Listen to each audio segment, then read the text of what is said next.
সংসার জীবনে সুখী হতে হলে আপনাকে অনেক কিছু স্যাক্রিফাইস করতে হবে। যদি আপনি স্যাক্রিফাইস করতে পারেন তাহলেই আপনি সংসার জীবনে সুখী হতে পারবেন। আজকে আমি রুই মাছ রান্না করব। রুই মাছটা আমি পেঁয়াজ দিয়ে ভুনা করব। তো এই জন্য রুই মাছটাকে আমি ধুয়ে পরিষ্কার করে নিচ্ছি। লবণ আর লেবু দিয়ে যে কোনো মাছ পরিষ্কার করলে মাছের যে একটা আষ্টে গন্ধ থাকে সেটা কিন্তু চলে যায়। তো যেটা বলছিলাম, সংসার জীবনে সুখের হতে হলে স্যাক্রিফাইস জিনিসটাকে আপন করে নিতে হয়। আমরা বাবার বাড়িতে যখন ছিলাম, মানে বিয়ের আগে আমাদের যে লাইফটা ছিল, আমার কাছে মনে হয় প্রতিটি মেয়ের জীবনেই বিয়ের আগে যে লাইফটা, বিয়ের পরে সেই লাইফটা পুরোপুরি চেঞ্জ হয়ে যায়। কারণ বিয়ের পর আমাদের মাথায় অনেক দায়িত্ব আসে, মানে সংসারের যে দায়িত্ব যেটাকে বলে। একটা সংসার জীবন সুখের করতে হলে আপনাকেই কিন্তু সব কিছু করতে হবে। যেখানে বিয়ের আগে আমাদের মা ছিল, বাবা ছিল, ওনারা সব কিছু ওনাদের মতো করতো, আমরা নিজের ইচ্ছায় চলতাম, যা ইচ্ছা করতাম। কিন্তু বিয়ের পর পুরোপুরি দায়িত্বটাই আপনার মাথায় চলে আসে। যেই দায়িত্বটা আপনার মা পালন করতো, সেই দায়িত্বটা এখন আপনাকে পালন করতে হয়। সংসারে সুখী হতে হলে, ভালো থাকতে হলে সবাইকে খুশি রাখতে হয়। এটা হচ্ছে একটা বড় ব্যাপার। সবাইকে খুশি রাখতে হলে আপনাকে অবশ্যই অনেক কিছু স্যাক্রিফাইস করতে হবে। অনেক কিছু ইচ্ছা থাকার সত্ত্বেও অনেক কিছু করা যায় না। এটাই হচ্ছে বিবাহিত জীবনের একটা বৈশিষ্ট্য। আমি আমার বিবাহিত জীবনে দেখেছি, মানে আমি যখন আমার বিয়ে হয়েছে তারপর থেকেই আমি চেষ্টা করেছি আমার শ্বশুরবাড়ির মানুষকে সবসময় ভালো রাখতে। তারা যেটা চায়, তারা যেভাবে চায়, আমি সবসময় সেভাবেই সব কিছু করেছি, যেন তারা ভালো থাকে, তারা খুশি থাকে। এবং তাদেরকে খুশি রাখতে গিয়ে আমি অনেক সময় আমার মন খারাপ হয়েছে, আমি অনেক কিছু স্যাক্রিফাইস করেছি।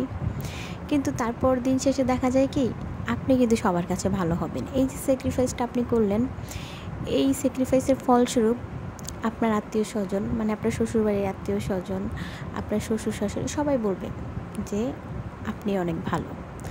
কিন্তু কেন আপনি এত ভালো, কেন আপনাকে এত ভালো বলবে?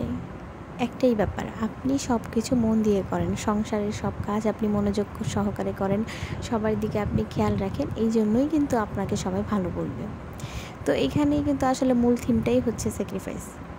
আমি দেখেছি, মানে আমার অনেক ইচ্ছা থাকা সত্ত্বেও আমি অনেক কিছু করিনি, কারণ শ্বশুরবাড়ির মানুষজন কষ্ট পাবেন, তারা খারাপ বলবে, যেন তারা খারাপ নজরে না দেখে, এই জন্য আমি অনেক কিছু বাদ দিয়ে দিয়েছি। কিন্তু তাই বলে এমনটা না যে আপনি আপনার সব ইচ্ছা, শখ, আহ্লাদ সব বাদ দিয়ে দিবেন, তাহলে তো আসলে নিজের জীবনের কোনো মানেই থাকে না। সংসার জীবনে এসে আসলে ধৈর্যের পরীক্ষা দিতে হয় অনেক, আপনাকে অনেক ধৈর্যশীল হতে হয়। মানে যত রাগ ক্ষোভ আমাদের ছিল, রাগ বাদ দিয়ে দিতে হয়। এখানে আপনাকে সবাইকে খুশি রাখতে হবে। আদৌ কি সবাইকে খুশি রাখা সম্ভব? কিন্তু এই জায়গাটাতে আপনাকে সবাইকে খুশি রাখার চেষ্টা করতে হবে। কি বলবো, সব কিছু মেনেও হয়তো অনেকে সংসারে সুখী হতে পারে না। সংসারে সুখী হওয়ার আরেকটা বিষয় হচ্ছে আপনি আপনার শ্বশুর শাশুড়ির মন জোগাড় করতে হবে। সবার প্রথম আপনাকে আপনার শ্বশুর শাশুড়ি যেভাবে বলে সেভাবে চলতে হবে, তাদের মন জোগাতে হবে। আপনি যদি একবার আপনার শ্বশুর শাশুড়ির কাছে আপন হতে পারেন, আপনার শ্বশুর শাশুড়ির মনে প্রবেশ করতে পারেন, তখন দেখবেন আপনি এমনিই সুখী। দেখা যাচ্ছে হাজব্যান্ডের সাথে কোনো একটা ঝগড়া বা মনোমালিন্য হলে তখন দেখবেন আপনার শ্বশুর শাশুড়ি কিন্তু আপনার সাপোর্ট নেবে। তো শ্বশুরবাড়ির মানুষজনকে আসলে আপন করে নিতে হয়, শ্বশুরবাড়ির মানুষজনকে নিজের মনে করতে হয়। আপনি যখন তাদেরকে নিজের মনে করবেন, আপনজন মনে করবেন, তখনই দেখবেন তাদের প্রতি আপনার যে একটা ভালোবাসা সেটা কাজ করবে।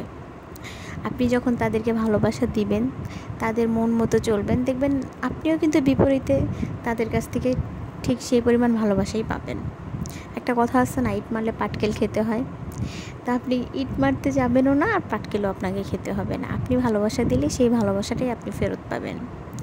তো এটাই আসলে মেইন কথা। সংসার করলে যেমন স্যাক্রিফাইস করতে হয়, তেমনি সবাইকে মন দিয়ে ভালোবাসতে হয়। আপনি যদি সংসার করতে এসে সবার সাথে মিলেমিশে না থাকতে পারেন, তাহলে আপনি কখনোই সংসার জীবনে সুখী হতে পারবেন না।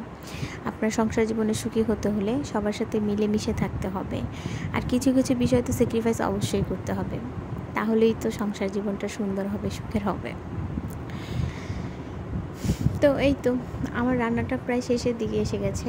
আমি আজকে রুই মাছ ভুনা করেছি। জানি না আপনাদের কাছে আমার ভিডিওটা কেমন লেগেছে। যদি ভালো লেগে থাকে প্লিজ আমার চ্যানেলটা সাবস্ক্রাইব করবেন, আমার ভিডিওতে একটা লাইক দিয়ে দিবেন। আপনারা দূর দূরান্ত থেকে যেখান থেকে আমার ভিডিওটা দেখছেন সবাইকে শুভকামনা জানিয়ে আজকের মতো বিদায় নিচ্ছি। আল্লাহ হাফেজ।